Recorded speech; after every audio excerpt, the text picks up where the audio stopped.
आदि ऋषियों को बता रहे हैं कि कलयुग कैसा होगा। और व्यास जी बोलते हैं, धर्म क्षेत्रे मां क्षेत्रे गंगा कालंदी संगमे प्रयागे परमे पुण्ये ब्रह्मलोकस्य वर्तने। जो धर्म का महाक्षेत्र है, जहां गंगा जमुना का संगम हुआ है, जो ब्रह्मलोक का मार्ग है, उस परम पुण्यमय प्रयाग में मुनियों ने एक यज्ञ किया। और मानस में भी श्री गोस्वामी जी ने प्रयाग की महिमा गाते हुए कहा है, सचिव सत्य श्रद्धा प्रिय नारी, सचिव सत्य श्रद्धा प्रिय नारी, माधव सरिस गीत हितकारी, माधव सरिस गीत हितकारी, माधव सरिस गीत हितकारी। चार पदार्थ भरा भंडारो, चार पदार्थ भरा भंडारो, प्रदेश देश अधिकारो, प्रदेश देश अधिकारो, प्रदेश देश अधिकारो।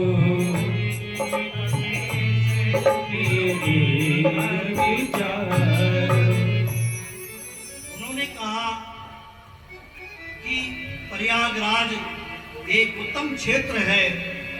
उस प्रयागराज में कभी भारद्वाज मुनि निवास करते थे और वहाँ अन्न के भंडार भरे रहते थे। रिद्धि सिद्धि देवियां वहाँ प्रवेश करती थी, आश्रय देती थी। और उस पुण्य क्षेत्र में सौनक आदि ऋषि मुनि इकट्ठे हुए और सौनक जी बोले, ये सर्वज्ञ रोम हर्षण जी, जैसे समुद्र रत्नों का भंडार है, वैसे ही आप समस्त कथाओं के भंडार हैं।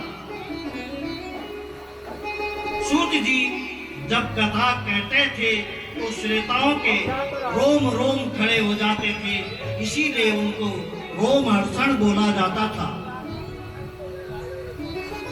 तो सूत जी कहते हैं, प्राते कलियुगे घोरे नरा पुण्य विवर्जिता, दुराचार रता सर्वे सत्य वार्ता परांगुखा। कलियुग आने पर लोक पुण्य अर्जित सब जो है नष्ट हो जाएंगे। सतयुग त्रेता में जो है पाप विसर्जित था, वहां पाप नहीं होता था। द्वापर में पाप भी होता था, पुण्य भी होता था, लेकिन कलयुग में पुण्य बहुत कम होता है, इसलिए इसे पुण्य विवर्जित कहा गया। तो सूत जी कहते हैं कि कलयुग कैसा होगा। कलयुग में कुटुंब कम हो जाएंगे, कलयुग में संबंध कम हो जाएंगे, कलयुग में नींद कम हो जाएगी और कलयुग में बाल भी कम हो जाएंगे। कलयुग में प्रेम कम हो जाएगा, वस्त्र छोटे हो जाएंगे, शर्म खत्म हो जाएगी,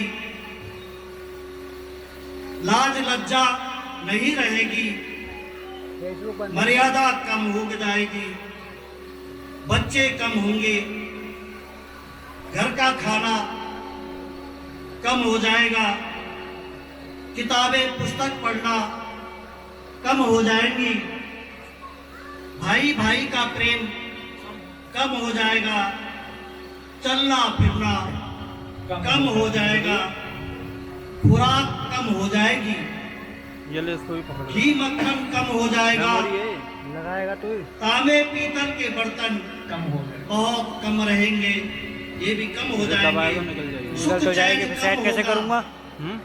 सेट कैसे मेहमान करूँगा फिर कम मैं? होंगे, सत्य बोलना मेमोरी तो कम लग जाएगी, होगा, चल लगाती मेमोरी। चला तो सभ्यता खत्म हो जाएगी, कितनी देर में आएगा? मेल मिलाप कम होगा, संतोष को दोष न दे, संतोष तो रहेगा ही नहीं। बाली बालिका को इंग्लिश मीडियम में पढ़ाया जाएगा, अंग्रेजी बोलना सिखाया जाएगा और केक काटना सिखाया जाएगा और बाय बाय डैडी और मम्मी बोलना सिखाया जाएगा। और बाद में ये डैडा और मम्मा जो बोलते हैं, जब जवानी में इनका विवाह होगा और इनकी धर्म पत्नी घर में आएगी, तब जब इनको घर से बाहर निकाल दिया जाएगा, तब ये सोचते हैं कि हमने अपने बच्चों को संस्कार क्यों नहीं दिया। अगर हमने इनको प्रणाम करना सिखाया होता, संस्कार दिए होते, तो आज ये हमें घर से निकाल करके वृद्धाश्रम में नहीं भेजते। इस प्रकार पूरे कलयुग का वर्णन जो है सूत जी ने शौनक आदि ऋषियों से कहा, और उन्होंने कहा झूठा ही लेना, झूठा ही देना, झूठा ही भोजन झूठ चबेना। ये कलयुग का वर्णन उन्होंने किया। कलयुग में ब्राह्मण लोभी हो जाएंगे, वेद विक्रय करेंगे, त्रिकाल संध्याहीन और ब्रह्म बोध से भी